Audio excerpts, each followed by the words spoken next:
কারাগার মানেই তো সর্বোচ্চ নিরাপত্তা, যেখানে অনুমতি ছাড়া একটা পাখিও ঢুকতে পারে না। এমনটাই আমরা ভাবি, কিন্তু যদি সেই কারাগার থেকে একজন বন্দী হেঁটে বেরিয়ে যেতে পারেন, তাহলে প্রশ্ন একটাই, এটা কি শুধু অবহেলা নাকি নিরাপত্তা ব্যবস্থার বড় ধরনের ব্যর্থতা? আর সেই প্রশ্নই এখন ঘুরছে দেশের অন্যতম গুরুত্বপূর্ণ নারী কারাগার গাজীপুরের কাশিমপুর কেন্দ্রীয় মহিলা কারাগারকে ঘিরে। কিভাবে ঘটলো এই ঘটনা, কারা দায়ী, আর এখন পর্যন্ত কি জানা গেছে গাজীপুরের কাশিমপুর কেন্দ্রীয় মহিলা কারাগার থেকে এক নারী বন্দির পালিয়ে যাওয়ার ঘটনায় নতুন করে প্রশ্ন উঠেছে দেশের কারাগারের নিরাপত্তা ব্যবস্থা নিয়ে। ঘটনার পরপরই কারা কর্তৃপক্ষ নড়ে চড়ে বসেছে। দায়িত্বে অবহেলার অভিযোগে ৩ জন মেট্রন এবং ৪ জন নারী কারারক্ষীকে সাময়িক বরখাস্ত করা হয়েছে। অর্থাৎ মোট ৭ জন কর্মকর্তা কর্মচারীর বিরুদ্ধে প্রাথমিক ব্যবস্থা নেওয়া হয়েছে।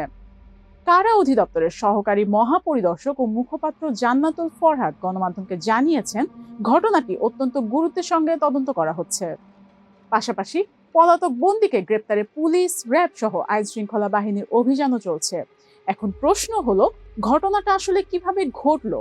কারা সূত্রে জানা গেছে, বৃহস্পতিবার বিকেলে প্রায় ৪০ জন নারী বন্দীকে কারাগারের ভেতরে বিভিন্ন দৈনন্দিন কাজে নিয়োজিত করা হয়েছিল।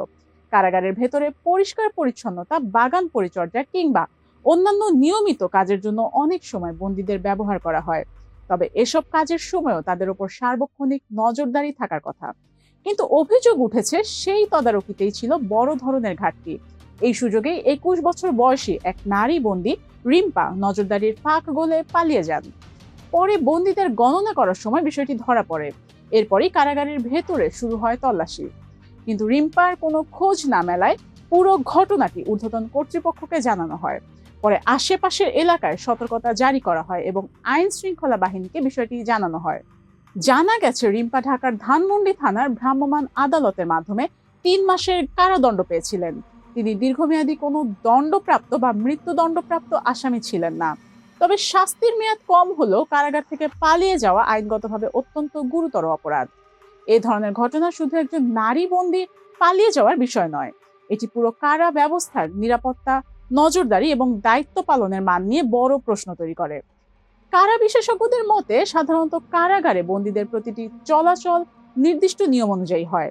কোথায় যাবে, কতজন যাবে, কে পাহারায় থাকবে, সবকিছুরই লিখিত নির্দেশনা থাকে। তাই এমন একটি ঘটনা ঘটা মানেই কোথাও না কোথাও সমন্বয়ের ঘাটতি বা দায়িত্ব পালনে ব্যর্থতা ছিল। আর সেই কারণেই প্রাথমিক তদন্ত শেষ হওয়ার আগেই দায়িত্বে থাকা ৭ জন কর্মকর্তার বিরুদ্ধে প্রশাসনিক ব্যবস্থা নেওয়া হয়েছে।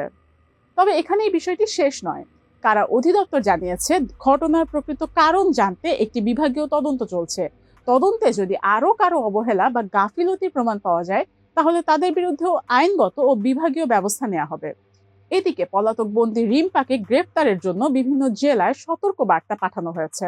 তার সম্ভাব্য অবস্থান শনাক্ত করতে আইন শৃঙ্খলা বাহিনী বিভিন্ন তথ্য প্রযুক্তিও ব্যবহার করছে বলে সংশ্লিষ্ট সূত্রে জানা গেছে।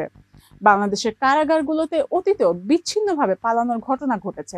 তবে প্রতিটি ঘটনার পর নিরাপত্তা আরও জোরদারের কথা বলা হলেও এমন ঘটনা আবারও সামনে আসায় স্বাভাবিকভাবেই জনমনে প্রশ্ন তৈরি হয়েছে, বর্তমান নিরাপত্তা ব্যবস্থা আসলে কতটা কার্যকর। সবশেষে বলা যায়, এই ঘটনায় সবচেয়ে গুরুত্বপূর্ণ বিষয় হচ্ছে দুটি। প্রথমত, পলাতক বন্দীকে দ্রুত গ্রেপ্তার করা, আর দ্বিতীয়ত, তদন্তের মাধ্যমে স্পষ্টভাবে বের করা এটি শুধুই অবহেলার ফল নাকি এর পেছনে অন্য কোনো সহায়তা বা পরিকল্পনাও ছিল। এখন পুরো বিষয়টির দিকে নজর রয়েছে কারা অধিদপ্তর, আইন শৃঙ্খলা বাহিনী এবং সাধারণ মানুষের। তদন্তের চূড়ান্ত প্রতিবেদনে হয়তো পরিষ্কার হবে, কাশিমপুর কেন্দ্রীয় মহিলা কারাগারের নিরাপত্তা বলয়ে ঠিক কোথায় তৈরি হয়েছিল সেই ফাঁক, যেখান দিয়ে একজন বন্দী বেরিয়ে যেতে সক্ষম হয়েছিলেন।